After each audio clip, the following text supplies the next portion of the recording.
This is best friend of the show, Monica Kubina, artist and colorist on Batman: The Adventures Continue. And you're listening to the DCAU Review, hosted by Cal and Liam, streaming at DCAUreview.com and on your favorite podcast app. Hey everybody, welcome to another bonus episode of the DCAU Review. I am Cal, and with me, my good friend and good brother, the man that runs our Twitter account, it's Liam. Liam, we have another bonus episode where we are covering not one, but two different stories, actually, and both, however, take place in the Batman: The Adventures Continue continuity, however, which may or may not be the DCAU continuity, who knows or cares, but we are here to discuss, actually a lot of people care, but we are here this week to discuss not only the final issue of at least season 2 thus far that we are aware of Batman: The Adventures Continue, but we are also talking about a story, one of the stories in the "'Tis the Season to Be Freezin" DC Holiday Special one-shot that is called Window Shopping, which also, of course, takes place within the DCAU. Boy, excited to talk about both of these things today, but I guess we'll start in order here. We will start with the final issue of Batman: The Adventures Continue. That is right, Cal, and it was a explosive finale to this second season of Batman: The Adventures Continue. Mayor Mayhem Part III, once again written by Burnett and Paul Dini, with Rick Burchett on pencils and inks, Monica Kubina, best friend of the show, on colors, Josh Reed as the letterer, and of course Andrew Marino as the editor. And boy, I mean, we get into the storyline portion of this. This is as packed of a single issue of a comic as I can remember reading in a long time. Yeah, there's a lot that happens here. There's a lot going on. There's a lot of character reveals. There's a lot of character introductions. There's wrapping up loose ends. There's sort of maybe introducing plot threads for a potential season 3, should there be one, I think.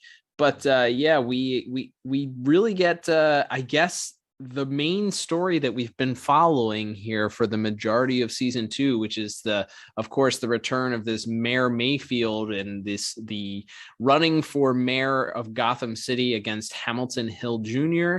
after, of course, Hamilton Hill Sr. Spoiler alert for the first couple of issues. If you hadn't listened to those, I don't know why you're listening to this one, but Hamilton Hill Sr. was seemingly murdered and then revealed to be the leader of the Court of Owls, only to die. So his oldest son, Hamilton Hill Jr., running against this former Mayor Mayfield. And if you recall, last issue, Barbara Gordon had sort of infiltrated Mayor Mayfield's campaign in an attempt to discover just what was happening, who was behind all of it. Why was he so influential in getting Gothamites to support him, seemingly? And at the end of the issue, of course, it was revealed that not only was Mayor Mayfield behind his own return, but in fact, he was just one of the members of what was the conspiracy that was happening, that, of course, being led by Jervis Tetch himself, the Mad Hatter. So he had supplied him, as we learn, with this cane that has this mesmerizing sort of hypnotic feature to it that sort of, when you're in its vicinity, allows Mayor Mayhem to influence those that he's speaking with. We saw this in the last issue with Bruce Wayne sort of being flustered and seemingly being influenced by Mayor Mayfield and sort of stumbling over his words and accidentally giving him an endorsement. But this issue, Liam, picks up right where we left off, where after Barbara Gordon was knocked out, we get the full reveal of just what Mayor Mayfield is up to, and just kind of what his plan alongside of the Mad Hatter is for the city. And we also get a reveal of just who that mysterious character was that had a slight British accent. That being another one of Paul Dini's original character creations.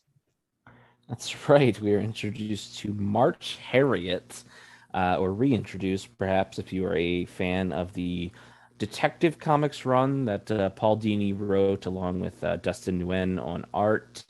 Um, yeah, they introduced this character as sort of a sidekick or a henchwoman for the Mad Hatter, and yeah, sure, she has appeared. She is sort of working with Mayfield and the Mad Hatter, and that's not all that's part of this group, but we'll get to that in a few pages. But yeah, as we established, not only does Mayfield have this sort of mesmerizing cane that he can hold up to a crowd or hold up perhaps to and broadcast the signal to people when he's on television.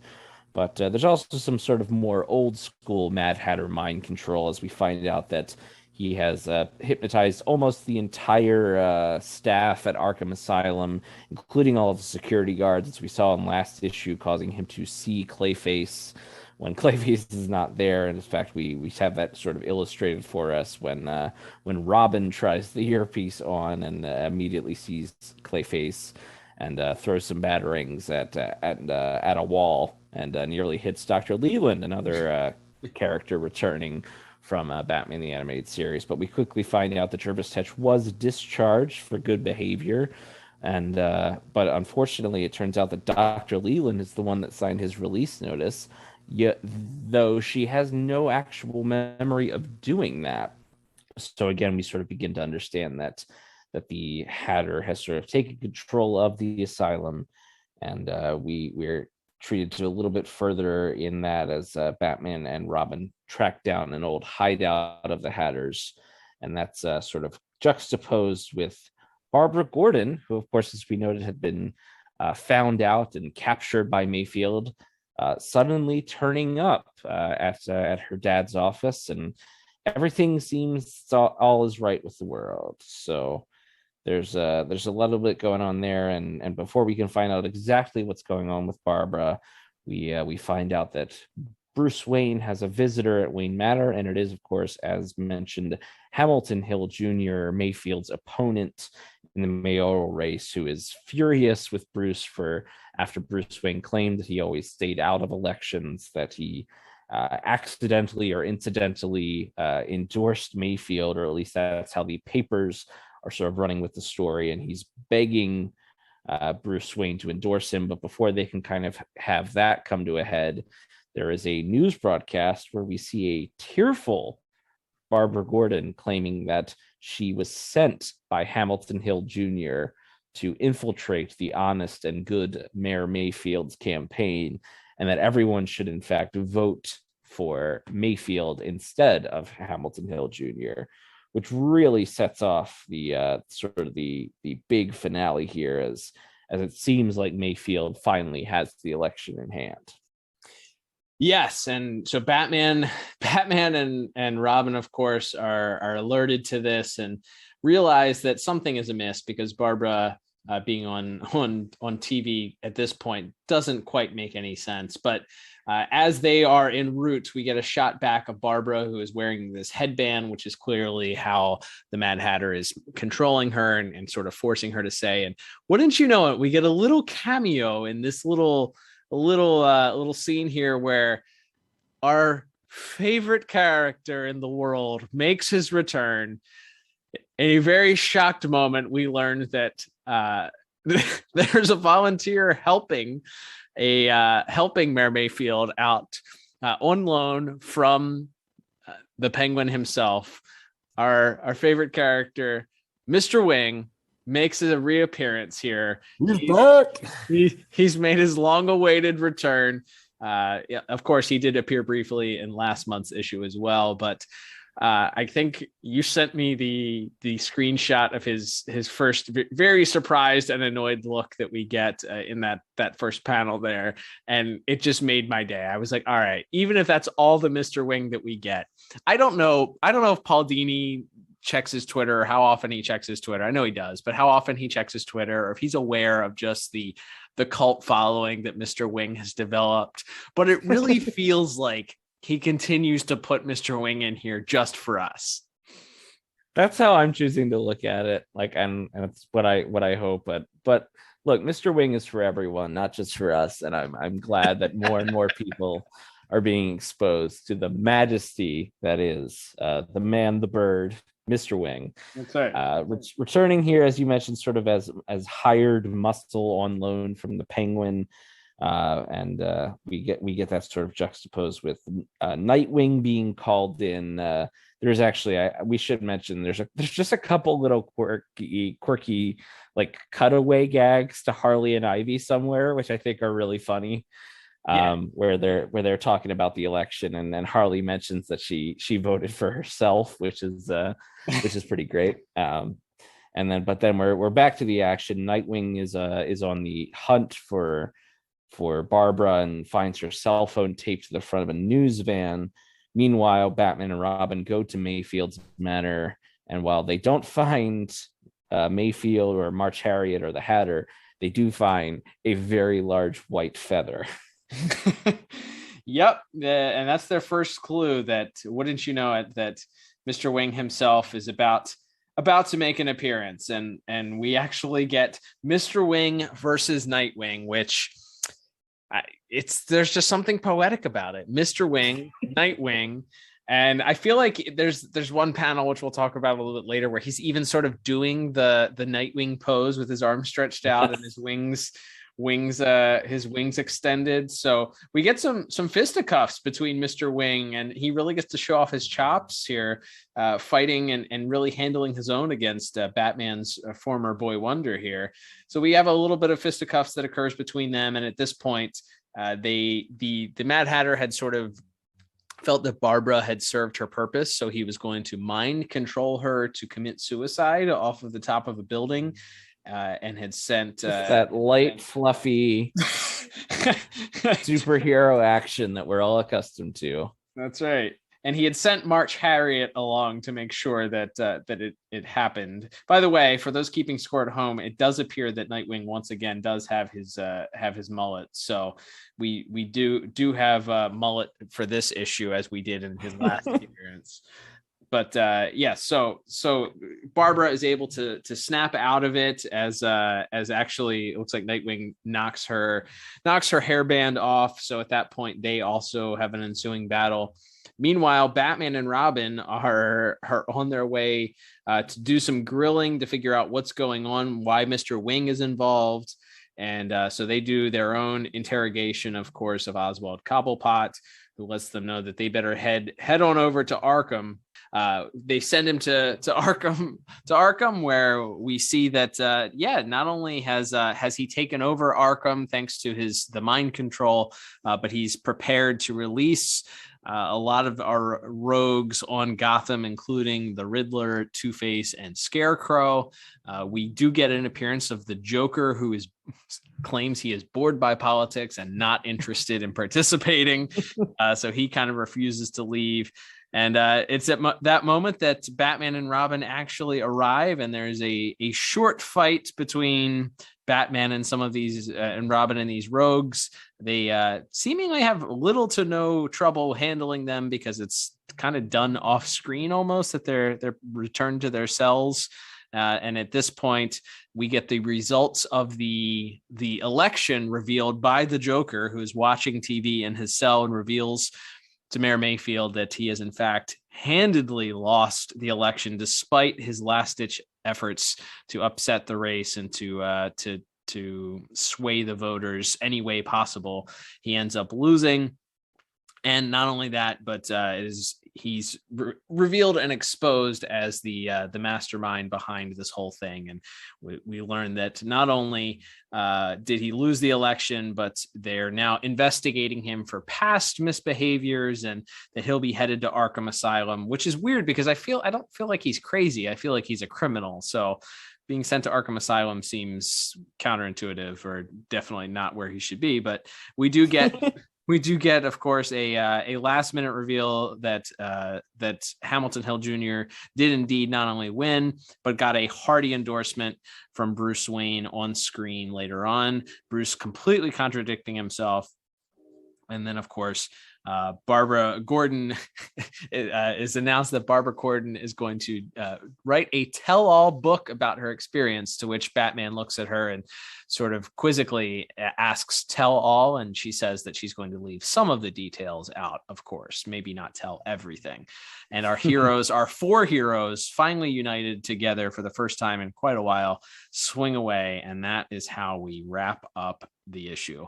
Liam, you and I were talking briefly before we went on the air, but there's a lot in this issue, which is interesting, but I feel like the issue at times is meandering around, sort of not investigating or exploring areas that it didn't need to, and then feels like a rush job at the end with the villains being released. I don't know. It seems a little disjointed and a little discombobulated at points. Yeah, it's just there's so much here with you're paying off. Okay, you have the Barbara being captured, you have Barbara being mind controlled and making a statement against Mayfield's opponent. You have Mayfield and the Mad Hatter's plan. You have Mr. Wing, of course, which pulls focus. Which, by the way, we found out Mr. Wing can fly, by the way. I don't think we knew that. Yes, don't bury the lead. Mr. Wing, full flight capabilities. Yes, he mocks Nightwing for being a flightless bird and then takes flight himself.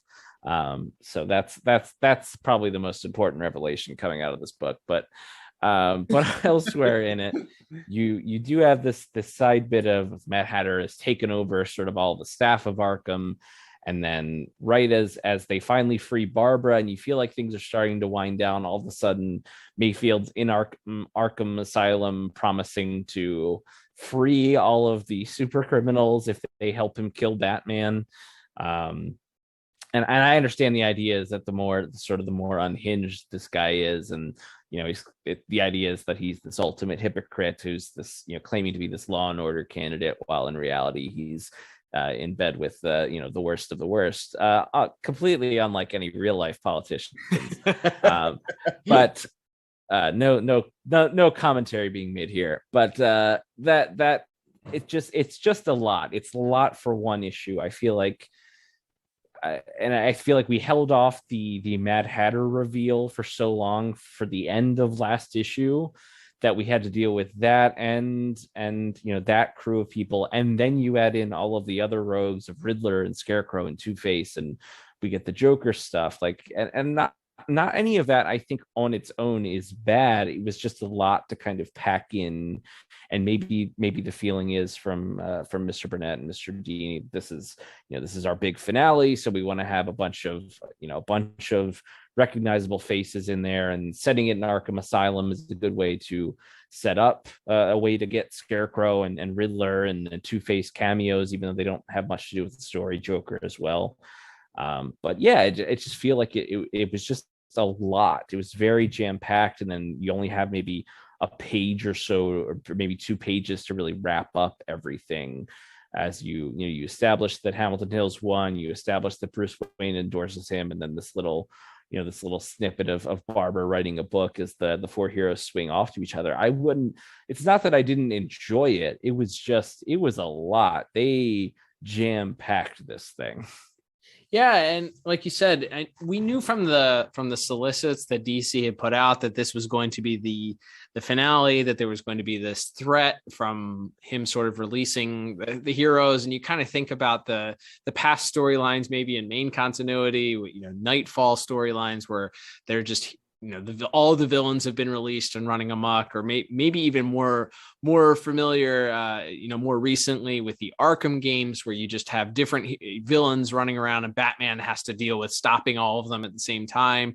And this really doesn't feel like that. It didn't ever feel like Batman, there was a threat to Batman. That was, I think, what was missing from this episode, or from this issue, was there didn't seem to be any tension anywhere, other than, is Barbara gonna be forced to jump off the top of this building? That's the only sort of hold your breath moment. The rest of it is, all right, Batman's running from place to place, and Batman found the old lady at the place where they investigated happened to be wearing a hat that led them to the Mad Hatter, and figuring out that the Mad Hatter was involved. It was like, all right.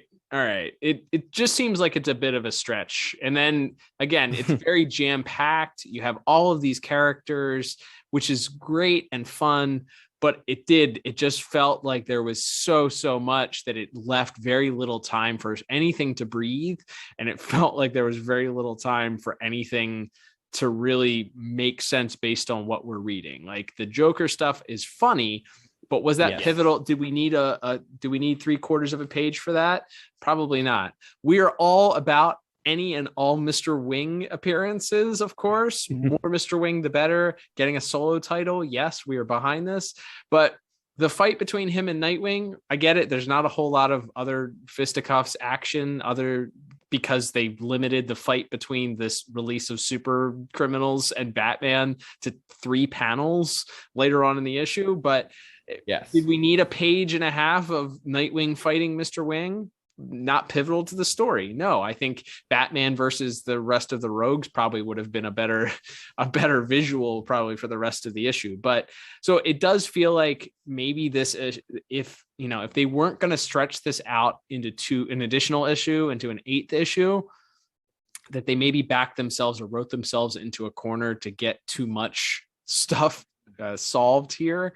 I think, the interactions between Bruce and Hamilton Hill and trying to figure out that whole interaction where they're fighting about rehashing things from the last issue about him not endorsing him, I felt like was superfluous. I didn't need it. We already knew that was a thing and that Hamilton Hill was upset about it. Why did we need another scene with him pressuring Bruce again? Especially because there was no payoff to that. We didn't get a reveal that Hamilton Hill is secretly the new leader of the Court of Owls, or that, that he himself had some sort of technology that was, convincing Bruce to go against this mandate of not endorsing political figures. Whatever it is, though, there seems to be a lot of things time that was spent with things that didn't need to be spent on, that probably could have fleshed out some of the other action and let some of this stuff breathe. So, of course, we enjoyed it. We enjoyed the story. We enjoyed the season. I think looking back and comparing season 1 to season 2, I think season 1, for a lot of reasons, ended up having a more, at least somewhat cohesive finale. This felt extremely rushed and just kind of muddy in places, and like too much. It felt a little bit like Spider-Man 3 compared to Spider-Man 1 in the original Tobey Maguire series. Like, you got all this stuff that's happening that you decided to jam pack that needed to be in this, and it leaves a very unsatisfying feeling in a lot of areas. Yeah, I think that's fair. I think there's a lot, like I said, a lot of the individual elements of this story I think are interesting, and what does Gotham look like in the post Mayor Hill era is interesting, and Bruce Wayne's choice to stay out of politics. Like, there's interesting stuff there, and then there's a lot of fun to be had. Obviously, I'm definitely never going to complain about more Mr. Wing, especially in action against Nightwing. That's a lot of fun. But it feels like maybe if we had kept it just to Mad Hatter and March Harriet and Mr. Wing as kind of the big bads that our heroes had to take down, rather than adding in all of those extra villains in the last few pages there, I think maybe that could have been a little bit more of a satisfying conclusion, because I liked the idea of it not of doing kind of an entire season that didn't really involve a Joker or a Two-Face or somebody that's like a really obvious sort of big name Batman villain that we've seen tons of stories of in the DCAU already. I liked the idea of taking somebody like the Mad Hatter and having him sort of literally theoretically be like a kingmaker who's going to help this terrible man sort of seize power in Gotham City again. I think that's a really interesting idea. And so, to see it a little bit muddied down with the addition of all of those extra villains kind of thrown in there at the end. Again, it's fun. I don't want anyone to think I'm totally crapping on this or anything. I enjoyed it. It's a bombastic finale with lots of memorable faces and everything. And we'll certainly talk about the art in a second here. But yeah, overall, I think it's pretty good, but just too much going on from a narrative perspective. Yeah, I think that's we're pretty much landed in agreement with that. Big surprise. Yeah, Liam, I guess we can transition now to speaking a little bit more on the art from this week. Of course, as you mentioned, Rick Burchett, or Burchett, however you pronounce it, is once again returning to finish out this issue. And of course, best friend of the show, Monica Kubina, also on colors.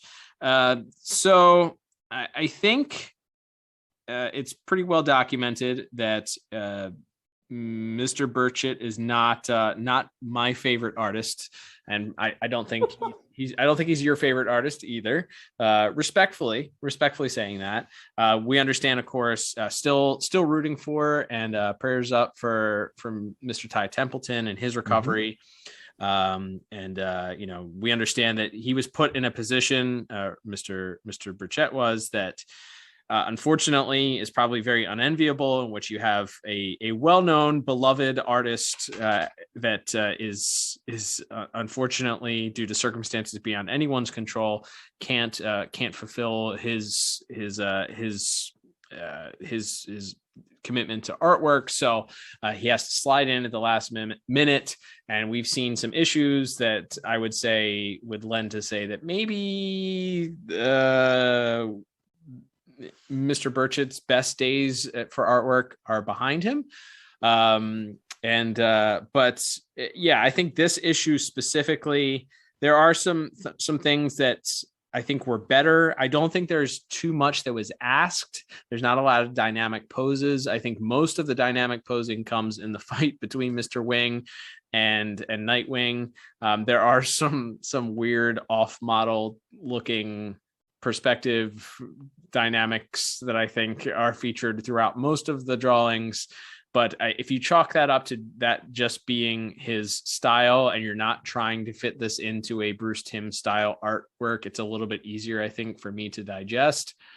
But yeah, I think most of the highlights would be in that action sequence there, because again, I don't think there's not a ton of action that ends up occurring for the issue itself, because we have so many stunted action sequences to begin with. We have very little fighting that occurs outside of that sequence there.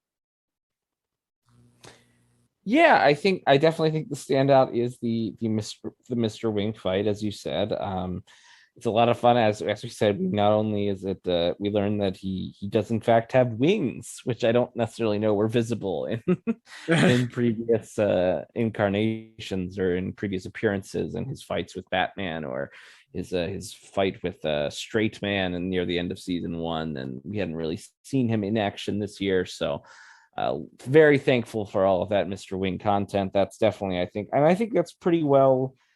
The action of that beat is pretty well drawn and colored by Mr. Burchett and Monica in that case. I think it's a pretty fun scene to just see Nightwing facing off with this big hulking bird monster, and even the way that they sort of defeat him, where he ties the rope, and we actually do get the return of Nightwing hat, and I think he only uses it like once or twice in the actual series, but Nightwing has like his own batarangs, and he's like his Nightwing harangues, and they do make a reappearance here, as he has like his own ropes with his throwing things attached to him that he uses to take down Mr. Wing. So I appreciated that impact. And then as Barbara kind of faces off with it's funny, we've been talking about that quite a bit in Justice League Infinity in our reviews of that comic lately, but as Batgirl sort of faces off, or Barbara really faces off with March Harriet, get a little bit of Kirby Crackle as she like knocks her into like an electrical panel and sort of zaps her there. So I thought that was that kind of fun sequence, as Nightwing is kind of descending on them, sort of gliding down to the unconscious Mr. Wing and March Harriet as Barbara kind of stands triumphant. I think that's pretty fun. And then, brief though it may be, I do really like seeing that brief interaction where Robin is facing off with the Riddler and Two-Face, and then and then Scarecrow a little bit, as well as Batman taking down Mad Hatter with a batarang. But yeah, it's interesting for as much as going on in this issue.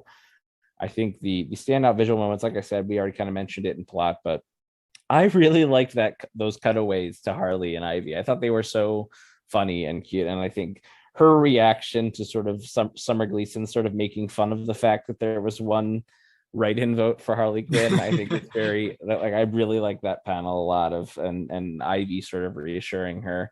I think that's really cute. And then yeah, when Mayfield sort of becomes like super unhinged and attacks the Joker, I think that's a pretty funny panel as well there. So yeah, it's interesting. We don't there's not a ton of action until those last few pages where it's really all action. But I think maybe my single favorite panel, if I had to pick one, is probably just the very final shot of the issue of our four heroes swinging together with the red Gotham sky behind them, and they're also swinging off into the night. And as the comic title would tell you, as the adventures continue on, whether we get to see any more of those adventures or not, I like the ending of the four swinging off together. There you go. Yeah, I think those are really some highlights. Like I said, a lot of the issue being sort of muddied and not having as much action as we've seen sort of lends, and just generally not loving Mr. Burchett's artwork compared to the other artists that we've seen featured on this book.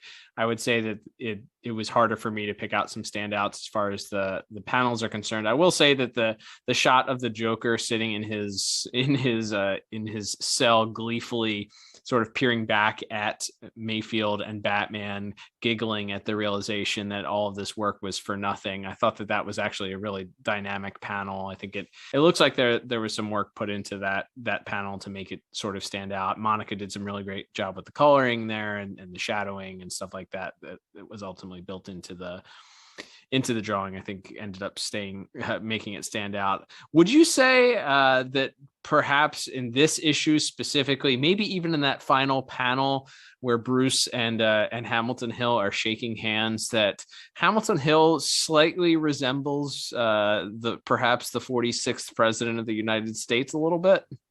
I think he has a hair. I think it's in the hair and a little bit in the jawline. Yeah.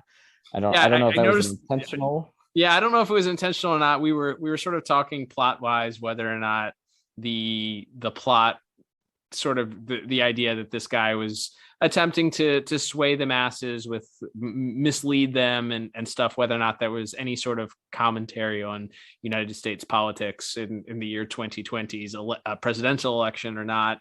I think you could read into it maybe if you wanted to or not, but will say that it goes along with that at least some of the inspiration for Hamilton Hill's appearance in this issue specifically sort of resembles a little bit of the 46 a little bit there. So I will say that there's some good Batmobile shots actually too. There's at least 2 or 3 of them. There's a head-on shot of the Batmobile. There's a shot of Nightwing on his motorcycle. I think that is actually a pretty neat shot also. And then we get a couple of speeding Batmobile shots. One sort of from the perspective, just a side view perspective with a streaking behind it, which is really good. And then one is sort of a head-on shot that I thought looked pretty dynamic as well. But Monica's colors, I think, again, there's a lot of variation between them from scene to scene. You know, we start out with that with Barbara in that initial her being captive,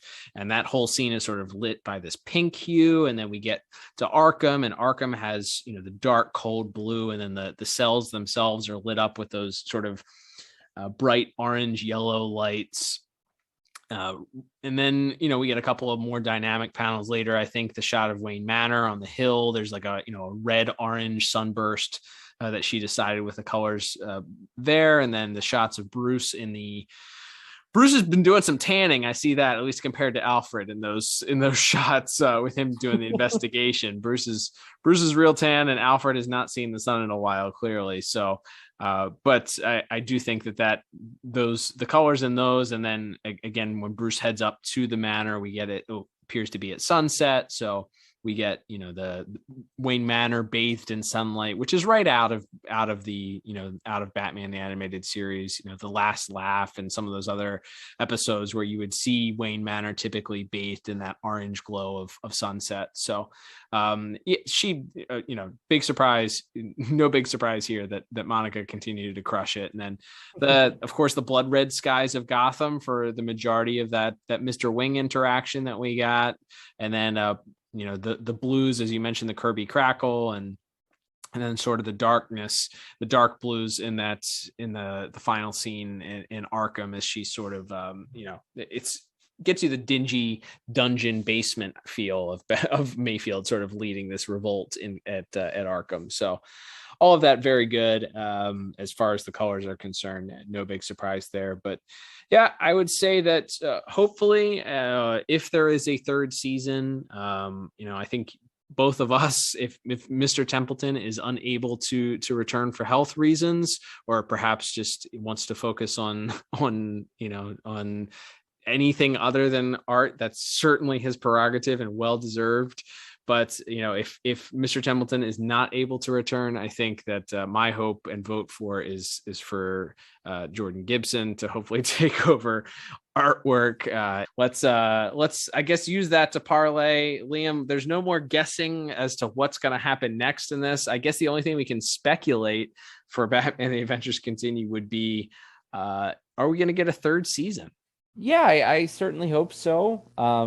It's hard to say. Obviously, this one did not end on as dramatic a cliffhanger as season 1 did, although obviously they had 7 issues to work with, and they chose seemingly pretty directly to not sort of tie up the season 1 cliffhanger of Deathstroke and Jason Todd seemingly working together going forward. So we will sort of have to wait and see if I would think if you could bring that back. You obviously had the Court of Owls could always make a resurgence. We sort of spent a lot of time predicting that they were going to come back in a later issue, and that obviously never happened here, or that they would perhaps have a hand in this mayoral election, and that was not the case. So there's definitely, I think, threads that have not been resolved, but the ending did not necessarily make you feel like they're definitely coming back for another year of this. Like I said, I certainly hope so.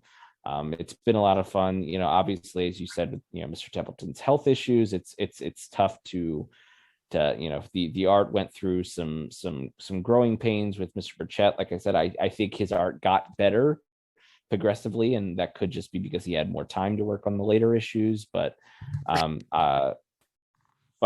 I think I would certainly like to see more of this. Whether or not Mr. Burchett was the artist, I too would vote for Jordan. For Jordan, I think they just understand and really get the DCAU, and are clearly very hungry to explore that world artistically, as we will get to in a moment here into our second story that we're reviewing. But overall, hard to say, like I said, because they didn't really give us any inkling of a thread other than threads that we already know are hanging from previous issues or previous seasons. So it's really hard to say, but fingers crossed we're getting a third season.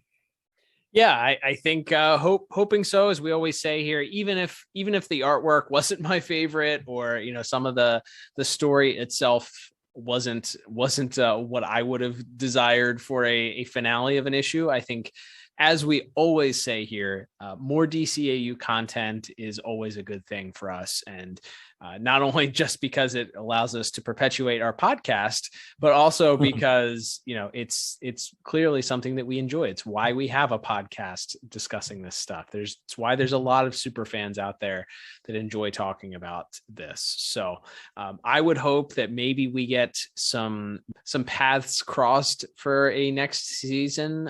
If we were to get them, maybe bring Jason back. You let Jason sort of not be a character in this season. Bring Jason and Deathstroke back. Maybe have them cross paths with the Court of Owls. Maybe there's a team up there. Maybe it's I still think that the idea of a season-long arc would be beneficial, perhaps something that hangs in the background and ultimately covers the entirety the 7 issues, or maybe just hangs out in the background, sort of like the Jason story did for the first 4 or 5 issues of the first season, and then you bring the culmination in the final few issues. I think that would be very effective, especially if you're going to bring or reintroduce any of those threads. But yeah, here's hoping that we get an announcement within the next couple of weeks or months for another new season here, because we love seeing this. We love talking about this stuff, and seeing DCAU content on our comic book newsstands or in our Comixology downloads every week is never a bad thing, and nothing that we will ever complain about. But all right, Liam, let's move on to our second part, or our second story that we'll cover today. And as we mentioned, DC Comics announced a few weeks ago that they were going to be dropping their annual, what used to be called an annual. Now it's a holiday special or a holiday one shot, or it's gone through various different names. But this year's 2021 edition is called "'Tis the Season to Be Freezin." That's right. It's a collection of a bunch of different stories by some fantastic writers and artists. And of course, we jumped for joy when we heard that Alan Burnett and Paul Dini would be gracing us with a short story done by the aforementioned Jordan Gibson and Monica Kubina, better known here on the podcast as the world's finest. And boy, howdy, Liam, we started getting some glimpses. Jordan started dropping some images on Twitter, and then Monica started dropping some images on Twitter, and we immediately saw that there were going to be some at least homages to that classic Batman Adventures holiday special story between Batman and Mr. Freeze. Jordan, we had an interaction on Twitter and mentioned that that was something that was referenced as artwork was being done for the story. So very, very excited. And I think this delivered. I think that the story itself is a fun little tale. It's only, I think, 8 pages long or something like that. But talking about maximizing your story in a very little bit of space, boy, howdy. I think between the visuals and the story itself, amazing story by Paul Dini and Alan Burnett. Really gave me the warm and fuzzies, and really felt like a sister companion piece to that classic Batman Adventures holiday special story, also featuring Mr. Freeze. Yeah, that to me is the biggest thing. Is yes, there's some really touching homages in the art, but yeah, the story, as it were, written by Alan Burnett and Paul Dini, Josh Reed once again doing the lettering, and of course, as you mentioned, Jordan Gibson and Monica Kubina on art. It is this really simple story of Tim Drake, Robin, being in downtown Gotham on Christmas Eve, frustrated because he's waited to the last minute to get a Christmas gift for Bruce, and he sees sort of the perfect toy, or the perfect item. We find out later what it is, but in a sort of a vintage toy store or antique store that he just knows he has to have it. But as he's discussing things with the owner, he hears a commotion outside, and when he goes out, he notices that as the song says, it's cold outside, and in fact, not only is there inclement weather facing Gotham City on this Christmas Eve, but it's being made worse by Mr. Freeze. And this is maybe the first homage to that Glen Murakami drawn and colored story from the Batman Adventures holiday special, which is the return of the giant Freeze cannon as he stomps through Gotham City, just icing up storefronts and just creating an absolutely uninhabitable area of the city. A winter wonderland, if you will. This story, by the way, is called Window Shopping. I don't know if I mentioned that, but there's multiple layers to that. As you said, Robin springs into action once he realizes that Mr. Freeze is responsible for the worsening storm. And there's some some fisticuffs and interaction that happens between them because really the police start to escalate things, and Robin has to swoop in to make sure that no one's going to get hurt in the whole mess. Mr. Freeze does have a little bit of a heart as he decides that he's not going to kill the policeman, and instead simply freezes him all the way up to his head, basically. And thus begins a little fight between Robin and Mr. Freeze. And Robin's really just out to get to the bottom of what's going on, why Mr. Freeze is doing what he's doing on Christmas Eve of all days. Like what's his goal? Meanwhile, of course, there's also this slight worry that Robin himself is not going to get the perfect gift that he picked out for Bruce, because Mr. Freeze is using this cannon to ice things over.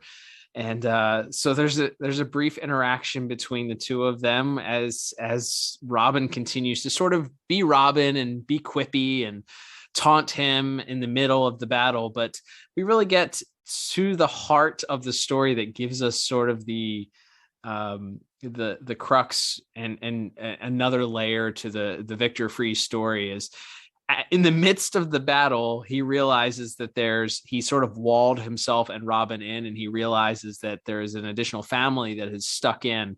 And Robin goes to throw an exploding batarang to break them free.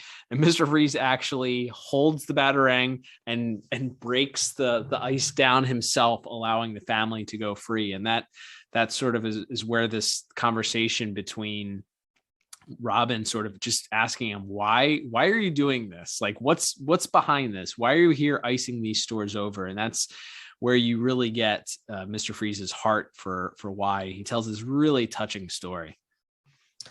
Yeah, we find out a little bit about who Victor Freeze was long before the tragedy of Mr. Freeze with his wife and everything. We find out more about his childhood, in fact, and that he grew up as the son of two professors who were very demanding, very strict with him, and didn't necessarily allow him to go out and enjoy himself like other children he knew. But that Christmas was sort of a special moment because every year they would come to Gotham Square and they would go around and sort of window shop and look around and just sort of take in the Christmas season.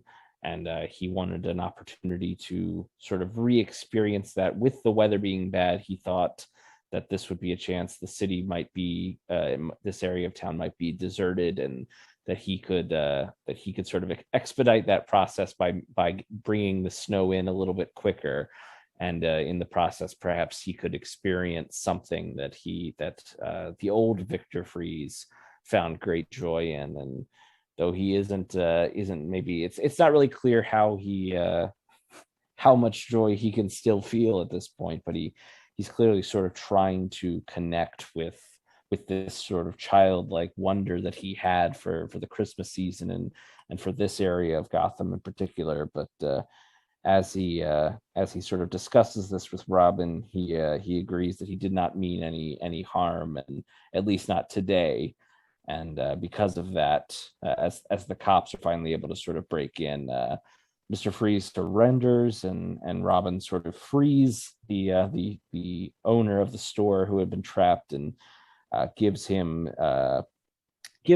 Robin the wrapped toy for Bruce, asking him if he could give it to, as Robin refers to him, a whiny kid worrying about a wrapped present outside. And so we do get, and that's sort of our double finale here, as we get Tim gifting Bruce with a new gray ghost toy, or an old gray ghost toy perhaps, that Bruce never knew existed. And along with that, we see that he also got Alfred a few lovely gifts to get him in the Christmas spirit.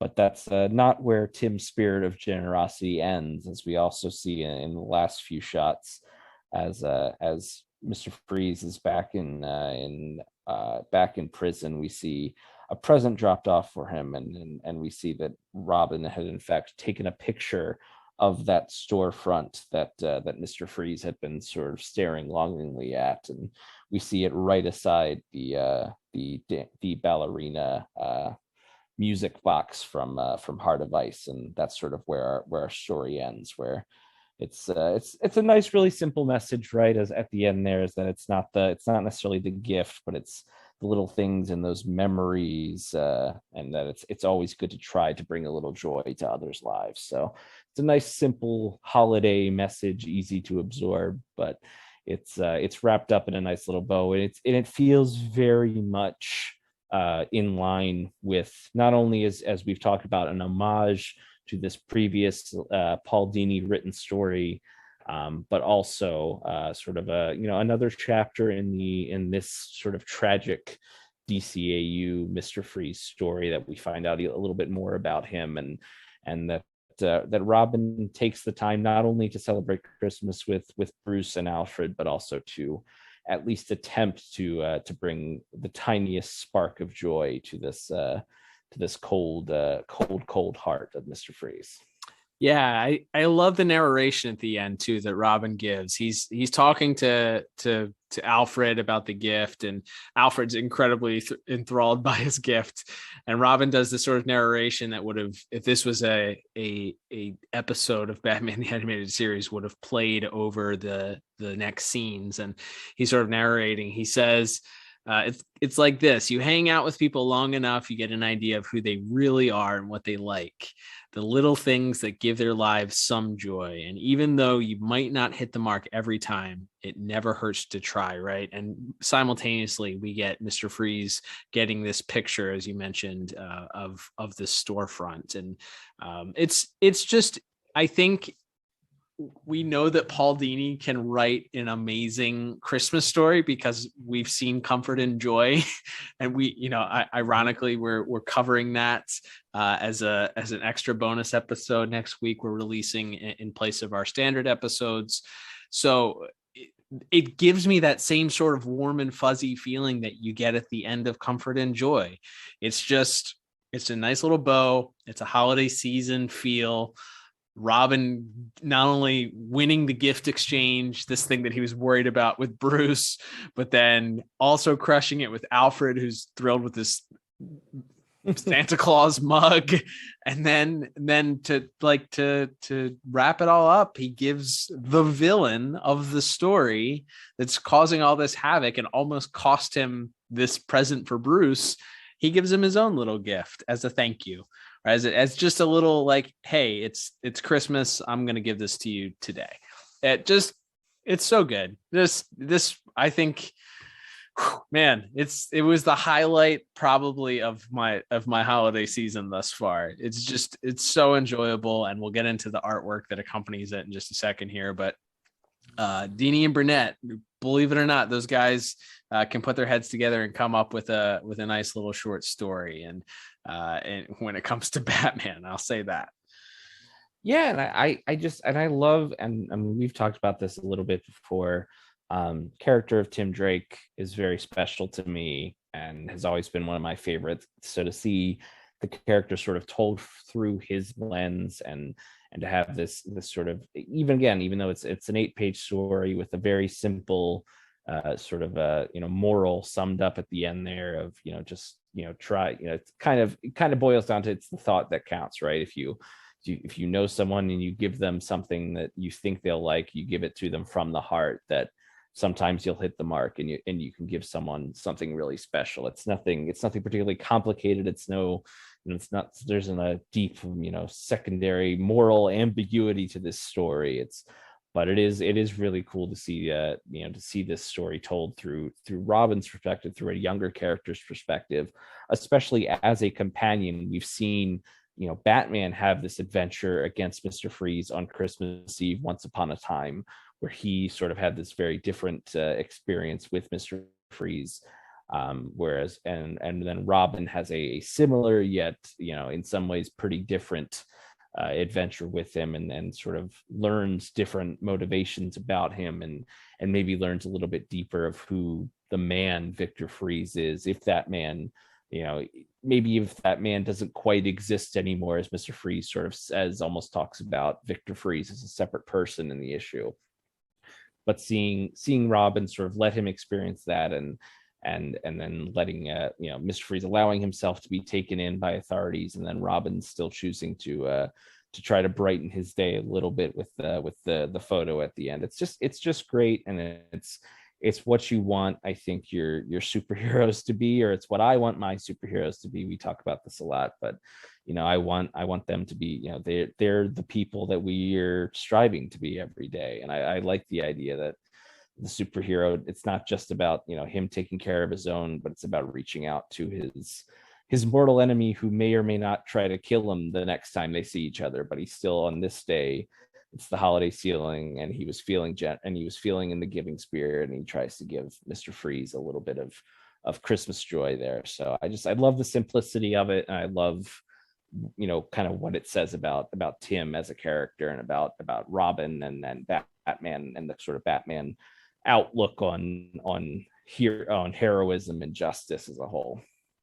Yeah, it's very much the Snoopy and the Red Baron from the old Christmas song there, where it's Merry Christmas, my friend, even though that they're mortal enemies. So yeah, it's great. I don't know if there's anything else that I can say about just how enjoyable this is.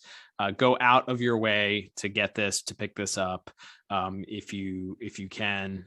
It's great. It's enjoyable, and I think that will probably lead to us talking about the artwork, which we already mentioned. World's finest on the case here, Jordan Gibson and Monica Kubina, and we already saw an entire issue that Jordan drew. That was, I think, the highlight of season 2 of Batman: The Adventures Continue for me, art-wise. Jordan, to me, clearly understands and is a fan of Batman the Animated Series, understands the dynamics, what makes it interesting, what makes it work.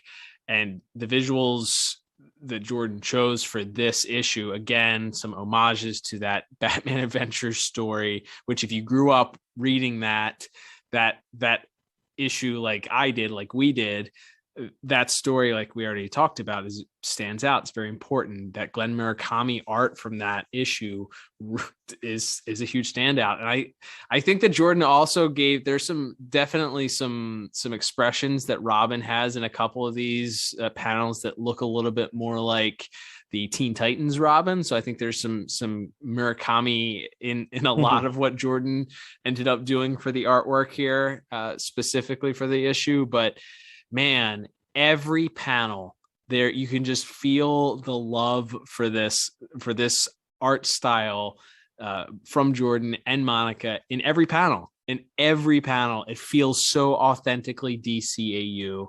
It puts you in there, and some of the panels are just absolutely breathtaking.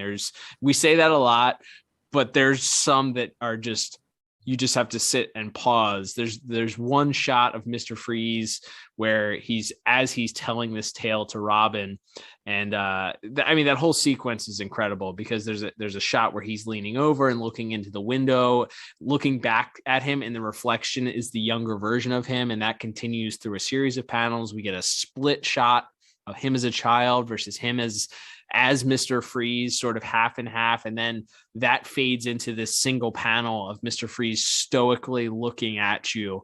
Like it's incredible. It's an incredible piece of artwork that is just, it's beautiful. I don't know if there's another way to put it. And that leads into 2 panels of Robin sort of in the classic Batman pose, fully in shadow with just the lenses of his mask standing there. That whole page, I think I'd have to break down my favorite pages. That's probably my favorite page in the entire short story. But the artwork throughout, Liam, I think we could just go on and on and on and on for hours, probably. At least I could, about how gorgeous this whole thing is. Yeah, it was all right. I'm kidding, of course. It might be my favorite story. I'm trying to think from an art perspective. There are very few stories this year. I thought, on a short list, I think this is up there with like some of Jorge Jimenez's work in the mainline Batman book this year for some of my just favorite interior artwork that I've seen this year. In this issue, Monica, best friend of the show, the way the story starts, where it's it's light, it's snowing, and there's sort of that Christmassy feel, but it's still sort of your normal color palette. And then once, really from the first panel that Mr. Freeze enters the shot, there's this sort of cold bluish hue over everything for sort of the rest of the issue, up until we finally are back in Wayne Manor at the end there, and we sort of return to normal. There's this really sort of dark bluish hue to everything, and that's sort of contrasted. There's not a ton of background detail, which I think really works, because you have the blacks and the sort of the pale blues of Mr. Freeze's suit, the white face with the red eyes, and of course you have this bright red Robin suit that sort of stands against these darker, more muted backgrounds. And of course, we, as you mentioned, Cal, several shots in sort of the silhouette. There's a shot as Mr. Freeze is sort of continuing to sort of wall off this area of the city, where Robin sort of arrives behind him and is sort of perched, and you see him sort of approaching Mr. Freeze in that way. But yeah, that sequence that you already mentioned of Mr. Freeze sort of staring longingly into the store window, where you see the reflection, is quite incredible. And then yeah, I think the first sort of scene as Robin bursts onto the scene is that panel. It's sort of a half page spread, I guess you would call that. You have several panels of Mr. Freeze sort of taking down the cops and sort of continuing the beginnings of his rampage, and then Robin sort of comes sweeping in and hits him with a kick, and it sort of springs into action from there. And speaking of homages to that Glen Murakami art, there's a shot that's sort of a beautiful bookend mirror image sort of a specific moment, where in that story Mr. Freeze knocks Batman back shouting "Begone," and here we have Robin being knocked back as Mr. Freeze demands that he leave him alone. But it's sort of posed in a similar way. It's not an exact carbon copy, but it is, I think, a pretty clear homage. As we've talked about, Jordan has already sort of alerted us that they were certainly looking at that issue and that story when they were writing, or when they were drawing the art for this issue.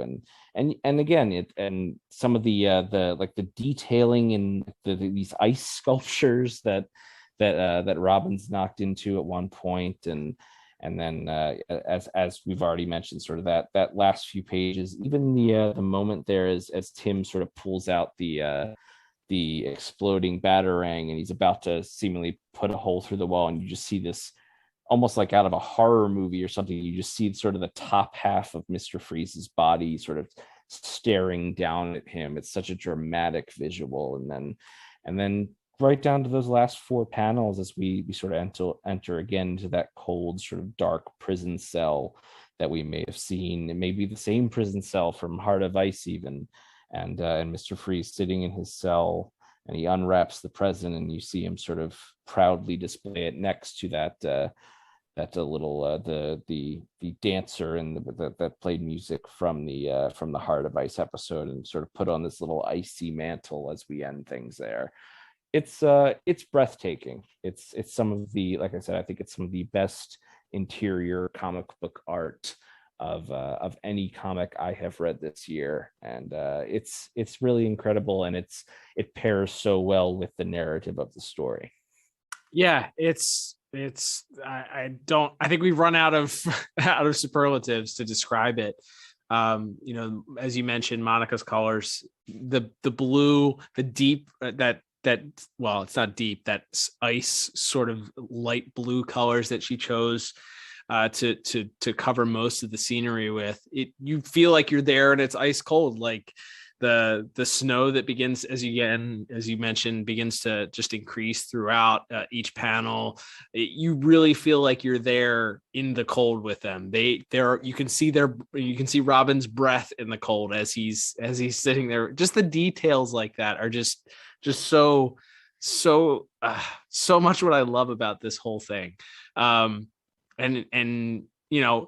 it's funny, we'll talk about continuity or how this fits in or whatever. I don't know that you care enough or anybody cares enough, but Mr. Freeze not having hands at the end of the of the issue, like I noticed it and then I was like, I literally said to myself, I don't care that he has hands and he's not a spider body. It doesn't matter where this fits in the continuity. It doesn't matter where this fits on the timeline.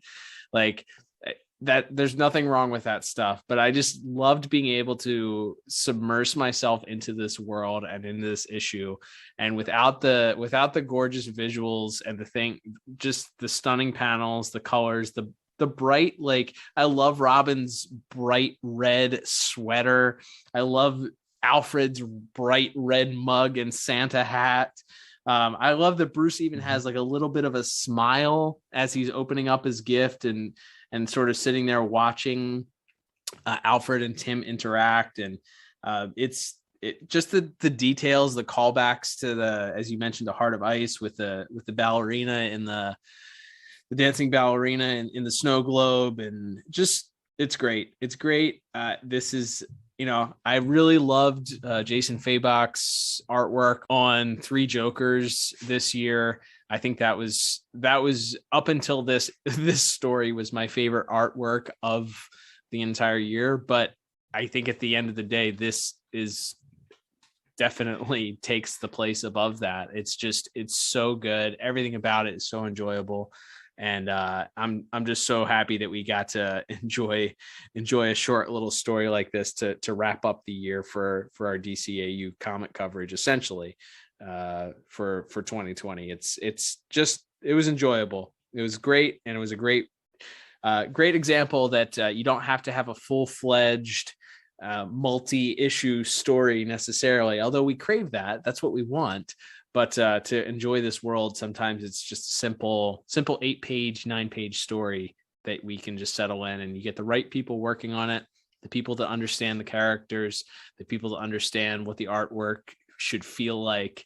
And this story has all of those things together. So just incredible. Yeah, I think that just about says it all, and we could, as you said, talk about it for probably another hour if we had the time. But yeah, it's an incredible job by everyone involved, on from the writers to the art team to the letterer to the editor. I'm sure it's a big team effort there, and to pull off one of these big anthology books, I'm sure is quite a task, and only having 8 pages or so to work with to tell a full and sort of complete and satisfying story, I'm sure that's not an easy task for writers or artists alike. So the fact that they were able to do it, and to do it so well, is really something to be admired, just from the professional standpoint of just incredible writers, incredible art, and incredible artists. So yeah, 2 huge thumbs up for this story. There's other fun stuff in this "'Tis the Season to Be Freezin" one shot, but I can honestly say that if I hated everything else in that book, I think this story still would have been worth the cover price for the book. So I'm very glad that they were able to tell this story, and that it came off so well. Agreed. All right, Liam. Well, that will begin to wrap us up for the 2021 bonus episodes. Well, we still have one to come later on next week. We are going to be finished with our DCAU comic coverage. We do have one additional issue of Justice League Infinity coming next month, so that will wrap up our comic coverage, and then we will be waiting with bated breath to see the future of DCAU tie-in comics. So hopefully we'll have lots of news to rejoice, but 2022 hopefully will bring us more DCAU content. But it's been a fun year. As we said, always fun to cover this DCAU stuff. Don't forget to check us out on our Instagram and Twitter at DCAU Review. You can interact with us there. What was your favorite part of the Batman The Adventures Continue Season 2? What did you think of this story here? Who was your favorite artist on the project this year? Would you like to see more collaboration between the world's finest? Let us know in our comments or tweet us at DCAU Review. You can also interact with us on Spotify. If you listen to us there, there's questions that we pose each week. So feel free to do that. You can also send us feedback there. Speaking of Spotify, if you will, we would love for you to subscribe to us on your favorite podcast app, whatever that is. Subscribe so you get all the episodes. And if it lets you leave a review, we would certainly appreciate that. Could be your gift to us this holiday season if you leave a review. It takes a little bit of time, but we certainly appreciate it. Also, don't forget, we will be returning in 2022 with more reviews of standard DCAU episodes. We're excited to do that. We have some fun stuff planned and stuff around the corner here as we have some milestones coming next year. It's going to be a fun 2022, hopefully better than 2021 for everybody. But until then, I'm Cal. And I'm Liam. And we will talk to you on the next episode of the DCAU. Adios.